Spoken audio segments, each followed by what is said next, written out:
یہ ہے مسلمانوں کلمہ کا مفہوم دین کی روح سے۔ اب ظاہر ہے کہ ہمارے ہاں یہ کلمہ اپنا دینی مفہوم کھو چکا ہے۔ ہمارے ہاں اللہ کی حاکمیت نہیں، ہمارے ہاں امیر اور غریب میں فرق ہے، ہمارے ہاں محتاجی ہے، ہمارے ہاں بے بسی ہے، ہمارے ہاں کرپشن ہے، ہمارے ہاں کلمہ میں اللہ کے حاکم ہونے کا، اس کی حاکمیت کا، قرآن کی حاکمیت کا کوئی تصور نہیں۔ اس کے باوجود یہ ہمارا کلمہ ہمارا ملی شعار بن چکا ہے کہ جو شخص اس کلمہ کا اقرار کرتا ہے اسے ہم مسلمانوں کے گروہ کا ایک فرد سمجھتے ہیں، جو اس سے انکار کرتا ہے اسے ہم اس گروہ سے باہر رکھتے ہیں۔ اسی کلمہ کا اشتراک ہے کہ اگرچہ غیر قرآنی تصور حیات کے متحد دنیا کے تمام مسلمان قوموں، نسلوں، جغرافیائی حدوں، سیاسی تقسیموں، مختلف فرقوں کے مطابق الگ الگ ٹولیوں میں بٹ چکے ہیں، لیکن دنیا کے مختلف حصوں کے بسنے والے مسلمان اپنے اندر ایک غیر مرئی وحدت محسوس کرتے ہیں۔ اس کے معنی یہ ہوئے کہ کلمہ ہمارا ملی شعار بن چکا ہے۔ بالکل یہی حیثیت مسلمانوں نماز، روزہ، حج، زکوٰۃ کی ہے، دوسرے تمام دینی ارکان کی ہے۔ یہ سب دینی ارکان معنویت سے محروم اپنا دینی مفہوم کھو چکے ہیں، لیکن یہ ہمارا ملی شعار بن چکے ہیں۔ اور چونکہ ملی شعار بھی ایک حد تک افراد میں احساس یگانگت کے زندہ رکھنے کا موجب ہوتا ہے، اس لیے ہمارے نزدیک یہ ضروری ہے کہ اس دوران میں جب ہم صحیح قرآنی معاشرہ کی تشکیل کی جد و جہد کریں، یہ ملی شعار اسی طرح آگے منتقل ہوتے رہیں، اس سے مختلف افراد میں کچھ نہ کچھ احساس یگانگی تو رہے۔ اگر کبھی قرآنی معاشرہ مسلمانوں میں قائم ہو گیا تو وہ اپنے دور کے تقاضوں کے مطابق فقہی جزیات میں خود بخود تبدیلیاں کر لے گا۔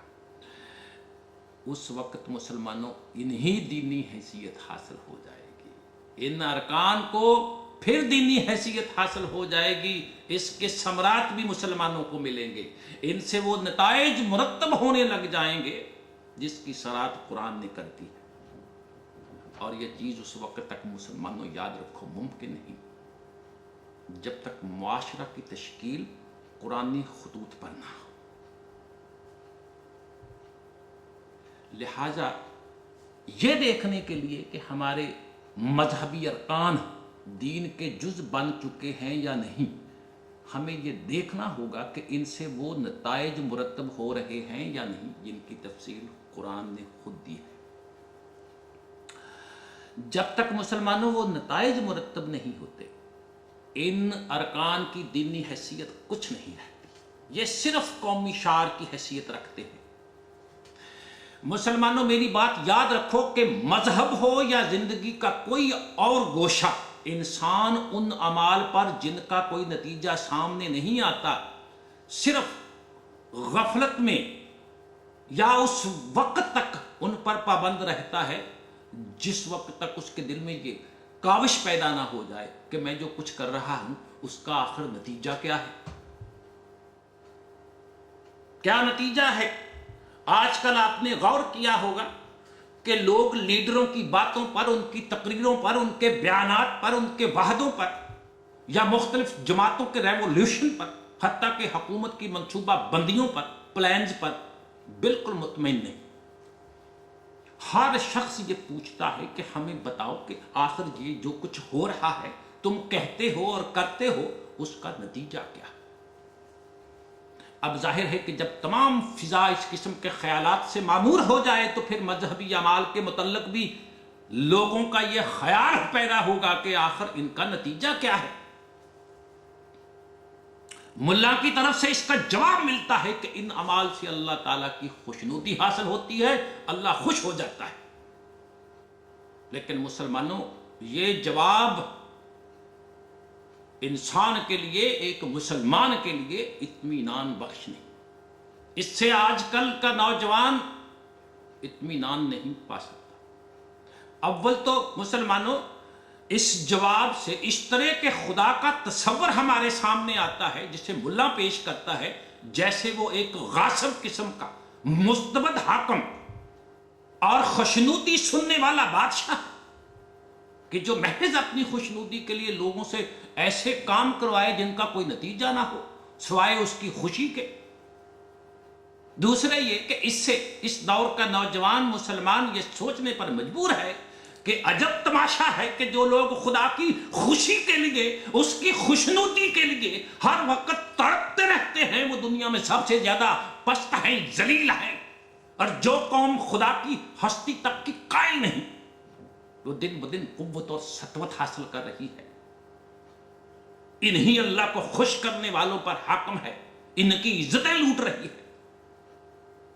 چونکہ ہمارے نوجوان طبقہ کو یہ مذہب پرست طبقہ ان کے سوالات کا مطمئن کرنے والا اطمینان بخش جواب نہیں دے سکتا، اس لیے وہ مذہبی اعمال کو چھوڑتے جا رہے ہیں۔ ارے مسجد مسیحا خواہ ہیں کہ نمازی نہ رہے۔ میرے محترم دوستوں اور بزرگوں، ان کا ایک رزلٹ ہے۔ نظام صلاۃ بے مقصد نہیں۔ جب ہمارے ہاں نظام صلاۃ ہوگا، نظام صلاۃ پر تمام مسلمان کاربند ہوں گے، ان کے لیے ایک مرکز کی، ایک حکومت کی ضرورت ہے۔ نظام صلاۃ کا مطلب ہے ہر وقت اللہ سبحانہ کے احکام کی، ہر طرح سے اللہ کے احکام کی پابندی کرنا، عملی طور پر پابندی کرنا، زبان سے اقرار کرنا، لوگوں کا خیال رکھنا، اکٹھے ہونا، بار بار اکٹھے ہونا، تاکہ ان کی کوئی ضرورت کسی طرح سے رہ نہ جائے۔ اگر صبح میں اپنے مسلمان بھائی سے نہیں پوچھ سکا کہ تجھے کیا تکلیف ہے تو دوپہر کو پوچھ لو، نہیں تو شام کو پوچھ لو، ورنہ میں سونے سے پہلے پوچھ لوں۔ یہ نظام صلاۃ ہے۔ اب ہم مسلمانوں نماز کے نظام صلاۃ کے اس گوشے کی طرف آتے ہیں جس کو ہم نے نماز کی صورت میں سب کچھ بنا رکھا ہے، اور اس کے باوجود اسی کو، جس کی وجہ سے مسلمانوں میں اکٹھ ہونا چاہیے، اجتماع ہونا چاہیے، محبت ہونی چاہیے، اسی کو تفرقہ کا باعث بنایا ہوا ہے۔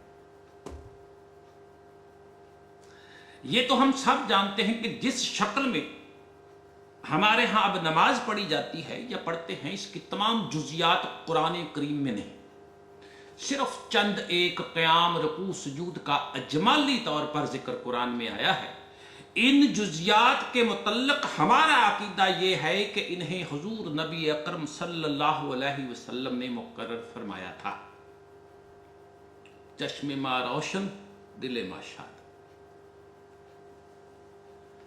لیکن اس سے ایک سوال پیدا ہوتا ہے جس کا جواب کہیں سے، کسی سے نہیں ملتا۔ اب امت میں کئی فرقے ہیں، ایک فرقہ کی نماز کی جزیات دوسرے فرقے کی نماز کی جزیات میں فرق ہے اور اختلاف ہے، اور یہ اختلاف کوئی معمولی اختلاف نہیں ہے، اس قدر شدید ہے کہ صرف بحث اور مناظرہ نہیں، دنگا فساد تک ہے۔ اس کے باوجود ہر مسلمان کا، ہر فرقے کا دعویٰ ہے کہ اس کی نماز وہی ہے جو حضور نبی اکرم نے ادا کی تھی۔ حضور نبی اکرم صلی اللہ علیہ وسلم نے عمر بھر نماز ادا فرمائی، تنہا نہیں، سینکڑوں ہزاروں صحابہ کی موجودگی میں ان سب نے اسی طرح نماز ادا کی جس طرح رسول اللہ صلی اللہ علیہ وسلم کو ادا کرتے دیکھا، کیونکہ اللہ کے حبیب کی حدیث ہے، اللہ کے حبیب نے فرمایا بالکل ایسے نماز پڑھو، ایسے ادا کرو جس طرح مجھے ادا کرتا دیکھتے ہو۔ تو بھئی اس سے یہ اب سوال پیدا ہوتا ہے کہ پھر نمازوں میں اختلاف کب ہوا، کس طرح ہوا، اور پیدا بھی اس طرح ہوا کہ اس کے مٹنے کی کوئی صورت نظر نہیں آتی۔ اب متعین طور پر یہ فیصلہ ہی نہیں کیا جا سکتا کہ حضور نبی اکرم کی نماز کی شکل کیا تھی۔ قرآن کریم نے الصلاۃ کو مسلمانوں امت میں وحدت قائم کرنے کا ذریعہ قرار دیا ہے، کہا کہ صلاۃ قائم کرو، مشرکین میں سے نہ ہو جانا، ان لوگوں میں سے نہ ہو جانا جنہوں نے دین میں تفرقہ پیدا کر لیا، فرقوں میں بٹ گئے۔ پھر کیفیت یہ ہو گئی کہ ہر فرقہ سمجھنے لگ گیا کہ وہ راہ راست پر ہے، پھر وہی صلاۃ نماز کی شکل میں امت کے تفرقہ کا مظہر ہو گئی۔ ارے کسی جلسہ میں 2-4 ہزار مسلمان بیٹھے ہوں، ان میں فرقہ بندی کا کوئی محسوس علامت نظر نہیں آتی، سب ایک امت کے افراد دکھائی دیتے ہیں، لیکن اس دوران اگر نماز کی اذان سنائی دے تو ان میں سے ایک ٹولی مشرق کی طرف، دوسری مغرب کی طرف، ایک مسجد کا رخ کرتی ہے، ایک دوسری مسجد کا۔ اس طرح ان کی گروہ مندانہ اختلافات ابھر کر سامنے آ جاتے ہیں۔ ان اختلافات کی شدت کا عالم یہ ہے کہ ایک فرقہ سے متعلق مسلمان کو دوسرے فرقہ کی مسجد میں نماز پڑھنے کی اجازت نہیں۔ اگر وہ بھولے بسرے دوسرے فرقے کے امام کے پیچھے نماز پڑھ لے تو دہائی مچ جائے گی کہ اس کی نماز نہیں ہوئی۔ چند سال پہلے پاکستان کے دفاتر میں نماز پڑھنے کی تحریک شروع ہو گئی۔ اس سے پہلے دفتر کے اہلکار بلا تکلف، بلا اختلاف اپنے اپنے کاموں میں مصروف رہتے۔ نماز باجماعت کی تحریک شروع ہوئی، ایک ہی دفتر میں نہیں بلکہ ایک ہی کمرے میں شیعہ، سنی، وہابی، دیوبندی، بریلوی الگ الگ گروپ بن گئے۔ استغفر اللہ۔ نورانی نے صدر مملکت سے کہا کہ وہ اور تو اور مسجد الحرام میں امام کعبہ کے پیچھے بھی نماز نہیں پڑھتے۔ سبحان اللہ۔ تو سنو مسلمانوں، قرآن مجید سورہ توبہ آیت 107 میں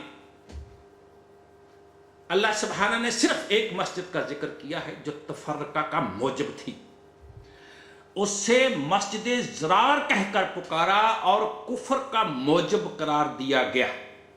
کیوں؟ یہ اس لیے کہ وہ تفریق بین المومنین کا موجب تھی۔ رسول اللہ سے اللہ سبحانہ نے فرمایا آپ اس میں قدم تک نہ رکھیں، اور مسلمانوں تاریخ بتاتی ہے اسے گرا دیا گیا، مسمار کر دیا گیا، ختم کر دیا گیا، حالانکہ اس کے بنانے والے ہم مسلمانوں کی طرح قسمیں کھاتے تھے کہ ہماری نیت بڑی صاف ہے، بڑی نیک ہے۔